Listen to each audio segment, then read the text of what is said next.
Welcome back to the South Carolina Water Resources Conference. I'm Donna London, and joining me today is Mr. David Baize from the South Carolina Department of Health and Environmental Control.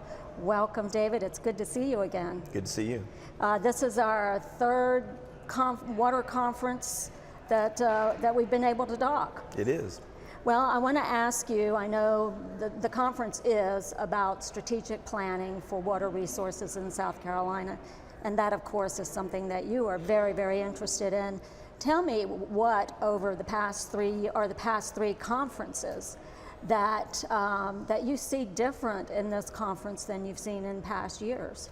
Well, I think the most prominent thing is it is now more of a reality. The first conferences were really talking in theory about, wouldn't it be nice if we could do this? Wouldn't it be nice if we could have funding to move forward with some water planning?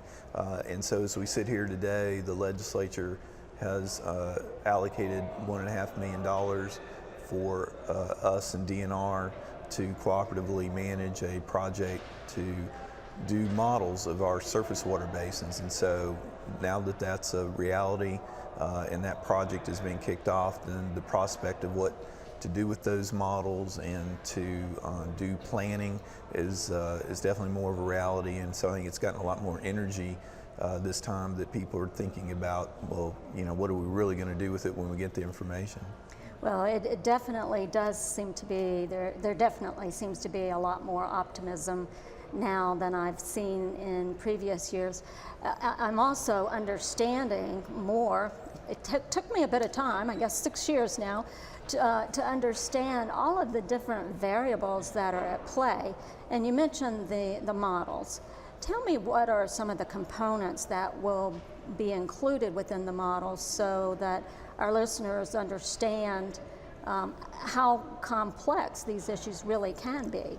Sure, even though surface water hydrology can be a very complex subject, if you liken it to a household budget, it's called a water budget for a reason. So you need to understand how much money is coming into your budget, how much money you spend, where it's allocated, where it's going. A water budget is really no difference, and we really don't have that robust information for our surface waters at this time, and that's what these models will do. They will allow us to develop models that will help us build and understand a system, to look at the inputs that are coming in, how much water we have in the river system, what withdrawals we have, where it's going, and to be able then to make a budget, a water budget with our water systems. And I've also always affiliated, in my mind, that quality is what DHEC looks at. But I'm hearing more, particularly today, about how quantity is a component of the work that DHEC does as well. Yeah, quality and quantity oftentimes go together in conversations, as they should, but what DNR does and is responsible for is the state water plan. So they have the planning element, and they have a staff of hydrologists to help do that work.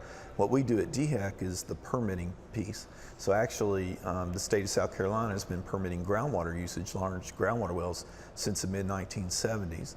And a couple of years ago, the legislature passed a new surface water permitting bill. So we implement then the permit system for groundwater and surface water withdrawals.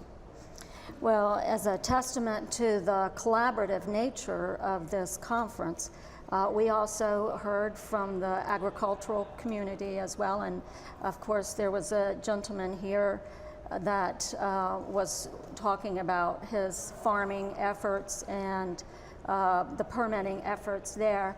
And I think one of the things that many did not understand until today is what the law is on some of the surface water.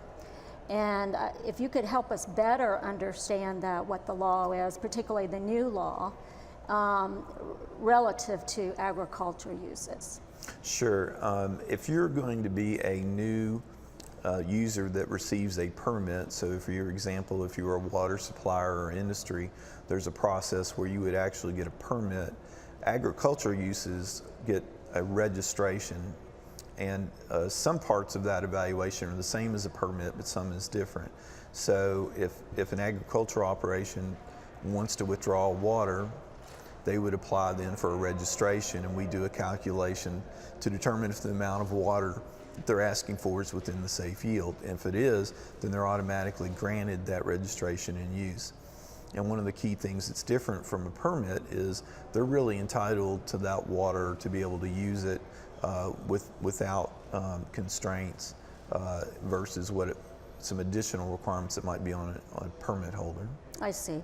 And then in terms of what we anticipate, I know there's a long process that a lot of times people don't understand, that planning isn't just putting a booklet together that we're going to stick on the shelf. We use it as our guide on a daily basis.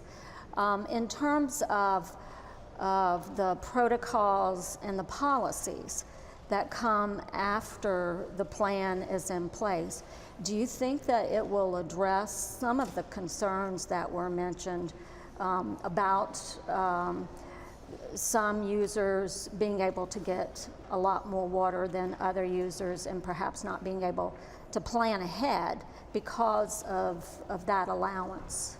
Well, where we're at now in the process is really the very first step, which is to build the models to help us do, again, this sort of water budget. And that in and of itself is not planning, that's just developing a tool to help answer questions about the water systems themselves.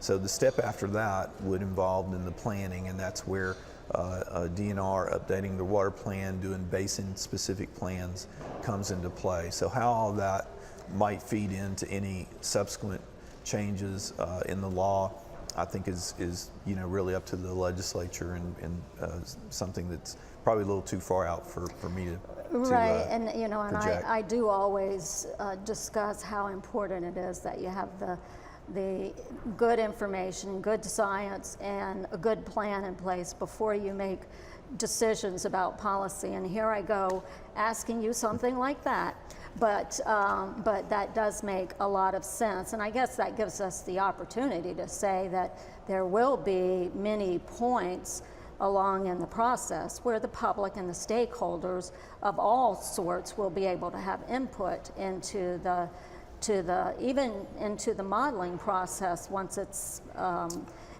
in the works. Absolutely. One thing that you've heard, if you've been in some of the sessions, is this desire on part of DHEC and DNR and the regulated community and all the stakeholders is to have that very stakeholder-rich involvement in the process and the planning. And that's certainly what we envision is again, a very robust, stakeholder-driven planning process. Well, I'm sure that brings a lot of challenges to you, but also a lot of relief in terms of knowing that your information is top-notch and that it's taking into account the things that need to be taken into account before we make some of these decisions that affect a larger body. Yeah, absolutely. Again, we can direct building the models and do the technical work, but how they're applied, the things that you look at and evaluate with those models, that would definitely be a stakeholder-driven process, because you have so many different interests. When you look at everybody that uses water in South Carolina, the different interests between agriculture, industry, water supply, it's a very diverse group that needs to come together to help do the planning. Well, Mr. David Baize, South Carolina Department of Health and Environmental Control, I want to thank you for joining us today, and I look forward to staying in touch about the process. Thank you. I've been speaking with Mr. David Baize. He's with the South Carolina Department of Health and Environmental Control. For the Jim Self Center on the Future, I'm Donna London.